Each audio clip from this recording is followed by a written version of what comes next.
ایک مرتبہ اللہ کے پیارے نبی کہیں سفر پر جا رہی تھی۔ آپ کے ساتھ میں کچھ صحابہ کرام بھی موجود تھے۔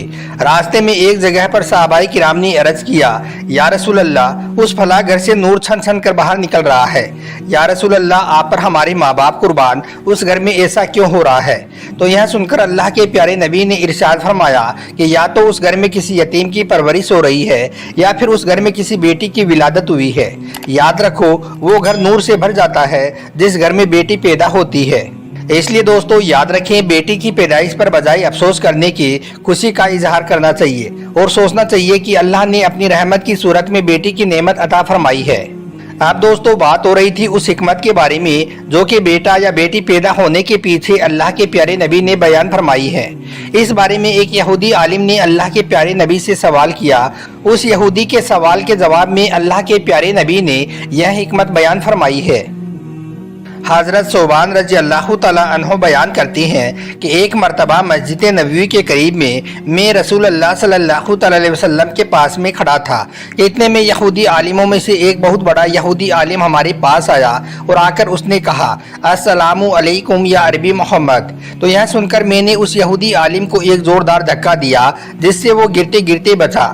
یہ دیکھ کر اس نے کہا کہ تم نے مجھے دھکا کیوں دیا؟ تو میں نے کہا کہ تو اللہ کے پیارے نبی کا نام لیتا ہے، رسول اللہ صلی اللہ علیہ وسلم کیوں نہیں کہتا ہے؟ تو یہ سن کر اس نے بولا کہ ہم ان کو اسی نام سے پکارتے ہیں جو ان کے گھر والوں نے ان کا نام رکھا ہے۔ تو اس پر اللہ کے پیارے نبی نے ارشاد فرمایا کہ میرا جو نام میرے گھر والوں نے رکھا ہے وہ محمد صلی اللہ علیہ وسلم ہے۔ پھر اس یہودی عالم نے کہا، اے نبی، میں آپ کے پاس میں کچھ پوچھنے کے لیے آیا ہوں۔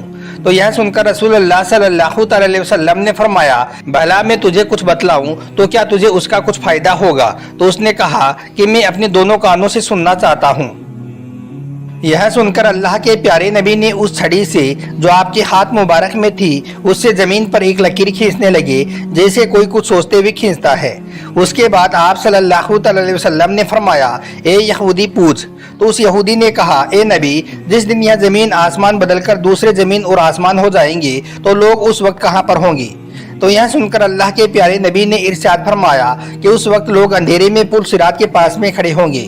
پھر اس یہودی عالم نے پوچھا کہ اس کے بعد میں سب سے پہلے کون لوگ ہوں گے جو اس پل صراط کو پار کریں گے؟ تو اس پر اللہ کے پیارے نبی نے فرمایا کہ وہ لوگ مہاجرین میں محتاج ہوں گے۔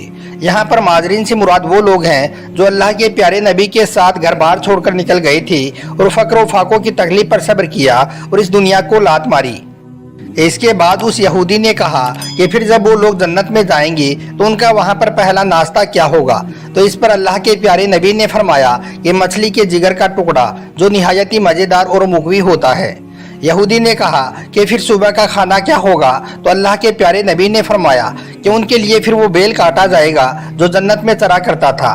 پھر یہودی نے پوچھا، اے نبی، پھر وہ لوگ جنت میں کھانا کھا کر کیا پئیں گے؟ تو اللہ کے نبی نے فرمایا کہ وہ وہاں پر سلسبیل نامی چشمے کا پانی پئیں گے۔ یہ سب سن کر اس یہودی عالم نے کہا کہ آپ نے بالکل سچ فرمایا ہے، مگر اے نبی، یہاں پر میں آپ سے ایک ایسی بات پوچھنے آیا ہوں کہ جس کے بارے میں دنیا میں کوئی بھی نہیں جانتا ہے سوائے اللہ کے نبی اور شاید ایک دو اور لوگ جانتے ہوں گے۔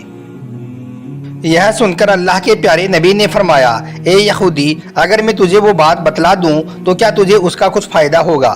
تو اس نے کہا، اے اللہ کے نبی، میں اپنے دونوں کانوں سے سننا چاہتا ہوں۔ اس کے بعد اس یہودی عالم نے کہا، اے نبی، میں بچے کے بارے میں کچھ پوچھنا چاہتا ہوں۔ آپ مجھے یہ بتائیں کہ پیٹ میں جو بچہ ہوتا ہے اس کا ہم کیسے پتہ لگائیں کہ پیٹ میں جو بچہ ہے وہ بیٹا ہے یا بیٹی؟ اتنا سنتے ہی اللہ کے پیارے نبی نے ارشاد فرمایا، اے یہودی، یاد رکھنا، مرد کا پانی سفید ہوتا ہے اور عورت کا پانی زرد ہوتا ہے۔ جب یہ دونوں اکٹھے ہوتے ہیں تو بچہ پیدا ہوتا ہے۔